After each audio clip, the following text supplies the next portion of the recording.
하지만 그 정의가 무엇인지, 우리의 일상에서 정의로워진다는 게 무엇을 뜻하는지는 정의 내리지 않았습니다. 그래서 사람들은 정진수에게, 새 진리회에게 그 권한을 위임할 수밖에 없습니다.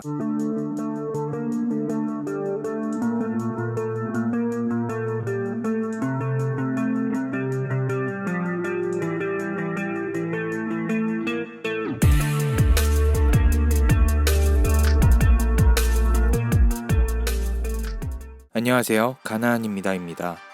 지난번 넷플릭스 지옥이 기독교를 무시하는 이유 1편에 이어서 오늘은 넷플릭스 지옥 두 번째 영상입니다. 넷플릭스 지옥은 종교적인 문제를 대놓고 꺼내놓은 몇 안 되는 작품이었습니다. 작품이 던지는 메시지는 초자연적인 현상이 일어날 때 사람들은 어떻게 반응할까였고, 작가는 그러한 상황에 놓인 사람들이 종교를 찾게 될 것이며 종교는 현실적인 대답을 내놓지 못할 것이라고 생각했던 모양입니다. 물론 우리 현실의 종교들을 볼 때 충분히 그런 생각을 할 수는 있습니다. 우리 사회는 점점 더 현실에 직면하고 현실의 벽에 부딪히는 반면 종교들은 아직도 너무나 배불러 있습니다. 먹고 사는 문제에 대해, 청년의 일자리 문제에 대해, 코로나로 위기를 맞은 자영업자들의 문제에 대해 종교는 무엇을 말했을까요? 한국 기독교는 여전히 동성애 반대에 힘쓰고 교회 세습 옹호에 안간힘을 다합니다. 그것이 맞냐 아니냐의 문제가 아닙니다. 지금 당장 죽어가는 이웃의 현실에 어떻게 응답할 것이냐가 진짜 문제이죠. 그래서 지옥이 던지는 메시지가 의미 있다고 말할 수 있는 것입니다. 지옥에서 그리고 있는 종교가 바로 그렇게 현실과 동떨어져 있기 때문입니다. 하지만 작가가 작품을 통해 종교의 문제를 풀어나가는 데에는 무례함과 유치함이 있었고, 그것은 너무나 얕은 성찰에 기인합니다. 사람들은 초자연적 현상 앞에서 무너진다. 그리고 종교를 찾는다. 어떤 사람들은 종교에 미쳐 광신도가 되고, 그 사람들은 사회를 더 혼란스럽게 한다. 작품이 가졌던 화제성과 중심 메시지에 비해 그 내용과 진행이 어색하게 느껴지는 이유이기도 합니다. 지난번 리뷰에서는 1편부터 3편까지의 전반부를 다뤘습니다. 고지와 시연이라는 초자연적 현상이 나타났고, 이에 대해 정진수와 새 진리회가 그 현상을 해석할 수 있는 권한을 가지게 되면서 사회엔 반향이 일어납니다. 4편부터 시작되는 후반부는 정진수가 퇴장하고 2대 의장 김정칠이 등장합니다. 새 진리회는 이제 사회, 아니 인류에 공식적으로 큰 영향을 미치는 집단이 되었습니다. 근데 그거 좀 너무 위험한 거 아닙니까? 전 세계 반이 새 진리의 신도들인데요. 여기서 피식하는 웃음을 참을 수가 없습니다. 세상엔 많은 종교들이 있죠. 그중 세계의 3대 종교라 하면 기독교, 이슬람, 불교를 말합니다. 그냥 종교와 메이저 종교에는 어떤 차이가 있을까요? 세계의 3대 종교와 같이 많은 사람들이 믿는 종교라면 탄탄한 체계와 교리가 뒷받침되어야만 합니다. 우리가 사이비와 종교를 구분할 수 있는 척도가 되겠죠. 그런데 작품이 말하는 절대적인 종교, 새 진리회는 이런 선전물이나 만들고 있습니다. 우리 아빠는 지옥에 가야 마땅한 죄인입니다. 이제는 종교인들에 대해 모독할 뿐 아니라 인류를, 이 문명사회를 부정하고 있다는 생각이 듭니다.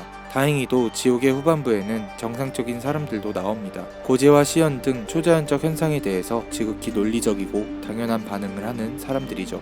하지만 지옥에서 대다수의 사람들은 여전히 새 진리회가 말하는 것을 진리로 믿으며 새 진리회가 규정하는 삶의 방식을 따릅니다.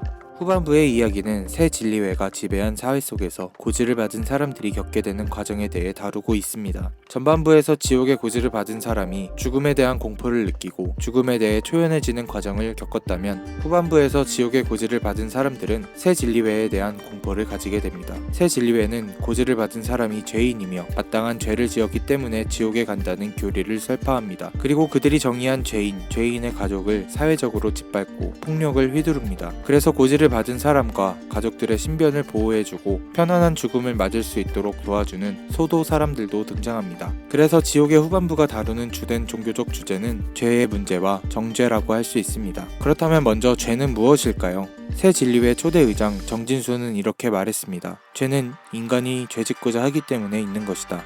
죄는 죄를 짓기 때문에 있는 것이다. 또 새 진리회는 죄에 대해서 다음과 같이 설명합니다.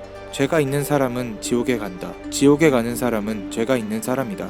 논리학에서는 이와 같은 것을 순환 논증이라고 말합니다. 뭔가 어떤 깊은 뜻이 있어 보이긴 하지만 들여다보면 아무런 의미도 가지지 못하는 말이죠. 그래서 새 진리회가 말하는 죄는 도대체 뭘까요?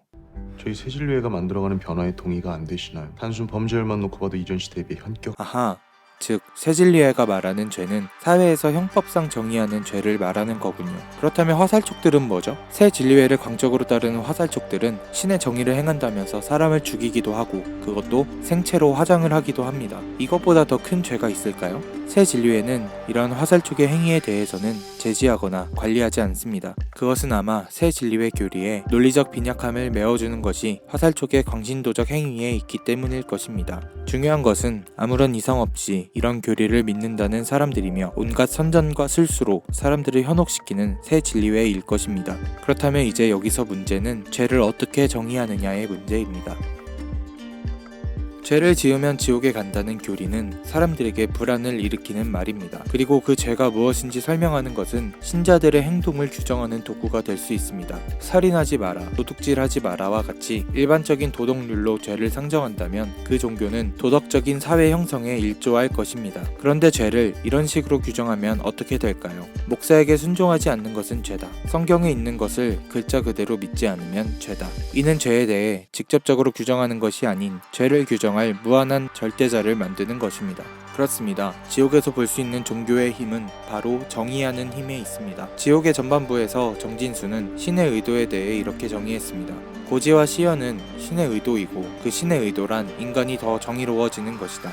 하지만 그 정의가 무엇인지, 우리의 일상에서 정의로워진다는 게 무엇을 뜻하는지는 정의 내리지 않았습니다. 그래서 사람들은 정진수에게, 새진리회에게 그 권한을 위임할 수밖에 없습니다. 새진리회가 죄에 대해 말하면서 규정한 사람들의 행동은 무엇일까요? 지옥의 고지를 받으면 죄를 지은 사람이니 자신의 죄를 밝혀야 한다고 합니다.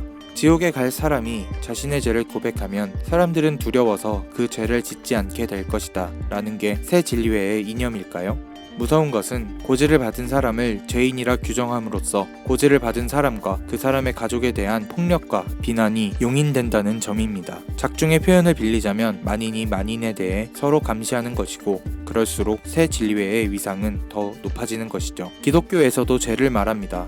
하나님은 세상을 창조하고 인간을 창조했지만 최초의 인간 아담이 죄를 범함으로 인간은 죄악된 존재가 되었습니다. 이를 원죄라고 하죠. 이는 오늘 태어난 갓난아기라 할지라도 죄를 가지고 있다는 원죄론에 기인합니다. 또 인간은 스스로 죄를 짓기도 하죠. 이 죄들은 인간이 스스로 해결할 수 없는 영역입니다. 죄에 대한 속죄는 오직 예수 그리스도를 믿음으로 이루어진다. 이것이 기독교의 핵심인 죄와 구원에 대한 교리입니다.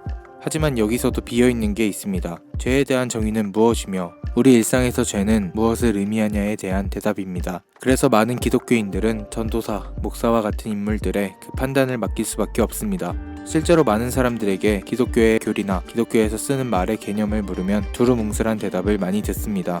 우리 교회 목사님은 이렇게 말하던데, 나 전에 그런 설교 들은 적이 있어. 성경은 분명 죄에 대해 명확하게 정의하고 우리 일상에서의 죄는 어떠한 것인지 구체적으로 설명합니다. 죄는 인간이 하나님으로부터 멀어진 상태, 하나님 없이 살 수 있다고 생각하는 마음을 말합니다. 그 하나님은 우리가 일상에서 이웃과 함께 서로 사랑하길 원하시기 때문에 우리 일상에서의 죄는 이웃을 사랑하지 않고 미워하거나 약한 이웃을 모른 채 하는 것을 뜻합니다. 성경이 일단 읽기 어렵고 성경을 공부하는 것은 어려운 일이라는 생각 때문에 오히려 간단한 개념마저 놓칠 수 있습니다. 그리고 교회 안에서 권위를 가진 목사들에게 많이 의존하게 되죠. 마틴 루터의 종교개혁의 시작은 성경을 자국어로 번역하여 많은 사람들이 사제의 권위를 떠나 이성적으로 말씀을 따르게 하는 데에 있었습니다. 오늘날 세상은 더 빠르게 진보하는 데 비해 기독교는 아직도 80년대에 정체되어 있는 이유가 여기에 있다고 생각합니다. 이렇게 되다 보니 지옥의 새 진리회처럼 교회는 점점 더 현실과 괴리되어 가는 것이죠. 새 진리회는 새로운 문제 하나를 맞닥뜨리게 됩니다. 새 진리회에 의하면 지옥의 고지를 받은 사람은 반드시 죄가 있어야 하는데 아무런 죄가 없는 갓난아기가 고지를 받게 된 것이었습니다. 이는 새 진리회 근간의 위기이며 자신들이 쌓아놓은 세계관의 위협이었습니다. 그래서 새 진리회가 택한 대응은 그 아기의 시연을 아무도 모르게 덮는 것이었습니다. 여기서 아기의 엄마와 아빠, 아기를 가로채려는 새 진리회 사람들, 아기의 시연을 통해 새 진리회의 세상을 전복시키고자 하는 소도 사람들은 서로 뒤엉켜 갈등합니다. 그리고 이야기는 마지막으로 흘러가는데요. 결국 새 진리회가 만들어온 세상은 이렇게 무너지고 맙니다. 그만해! 이 사기꾼 놈들아! 작품에서 이야기의 중심이 되는 초자연적 현상인 고지와 시연에는 아무런 뜻도 의도도 없었습니다. 다만 그것을 바라보고 해석하는 새 진리회가 있었고, 새 진리회가 만든 세상은 정의를 운운하면서 결국은 서로가 서로를 정죄하는 세상이었습니다. 정죄는 죄를 정한다는 뜻입니다. 판결하고 심판한다는 의미도 섞여 있죠. 지옥의 세계에선 신이 없었습니다. 당연히 신의 의도도 없었죠. 다만 종교가 신의 의도와 죄를 들먹이며 인간 사회를 혼란스럽게 한다는 게 작가가 하고 싶었던 말이었나 봅니다. 저는 신이 어떤 놈인지도 잘 모르고 관심도 없어요. 제가 확실히 아는 건 여긴 인간들의 세상이라는 겁니다. 인간들의 세상은 인간들이 알아서 해야죠. 작가는 여전히 종교를 하찮은 것으로 생각하고 종교를 따르는 행위는 비이성적인 것, 비문명적인 것으로 생각합니다. 그에게서 종교가 영향력을 가지는 사회의 표상은 새 진리회가 만들어 나가는 사회로 나타나고, 종교가 없이 이성적인 세상을 소도를 통해 표현하고자 했습니다. 그러나 기독교의 표상은 곧 그의 세계에서 새 진리회가 보여준 사회의 모습과 결코 같을 수 없습니다. 지옥에서 종교는 죄를 규정하고 심판하는 정죄를 본질로 삼고 있지만, 기독교는 정죄를 죄의 본질이라 말하기 때문입니다. 기독교에서는 죄의 시작을 선악과 사건이라고 말합니다. 선악과에 대한 설명은 무엇이었을까요? 하나님은 너희가 그 나무 열매를 먹으면 너희의 눈이 밝아지고 하나님처럼 되어서 선과 악을 알게 된다는 것을 아시고 그렇게 말씀하신 것이다. 중요한 것은 이 선악과가 왜 인간에게 유혹이 되었는가입니다. 인간 안에 하나님처럼 되고 싶어하고 선과 악을 알아 판단하고자 하는 욕구가 있다는 것입니다. 그리고 그 금단을 넘었을 때 인간은 다른 사람의 죄를 규정하고 심판합니다. 선과 악을 판단하게 되는 것이죠. 성경은 이것이야말로 죄라고 말합니다. 아마 지옥의 세계관 안에 참된 기독교가 있었다면 결코 고지와 시연을 받은 사람을 보고 죄인이라거나 죄가 있다고 판단하지 않았을 것입니다. 아마 우리 세계 안에 참된 기독교인이 있다면 그 사람은 누구라도 정죄하거나 스스로 심판하려 하지 않는 사람일 것입니다. 지옥에서 고지와 시연같이 아무런 인과 없이 일어나는 재해가 여기 이 땅에서도 똑같이 일어납니다. 고통과 아픔을 당한 사람이 있다면 묻지도 따지지도 않고 다가가 함께 눈물을 흘리며 함께 아파하는 사람이 참된 기독교인 아닐까요? 그런 게 바로 예수님의 모습 아니었을까요? 넷플릭스 시리즈 지옥을 통해 세상이 바라보는 기독교의 모습에 대해 살펴보는 시간을 가졌습니다. 우리 사회 안에 만연히 깔려있는 기독교에 대한 인식은 여전히 부정적입니다. 지옥이 말하는 것처럼 기독교의 모습은 현실과 동떨어져 있고 정죄와 비난을 일삼으며 자기들 세계의 울타리를 높게 치고 있는 듯 합니다. 어떻게 해야 이러한 기독교의 현실이 무너지고 진정한 교회의 모습을 볼 수 있을까요? 가나안입니다의 문화 속 기독교 읽기는 계속됩니다. 저는 여러분들의 모든 댓글을 읽고 있습니다. 좋아요와 댓글, 그리고 구독 부탁드립니다.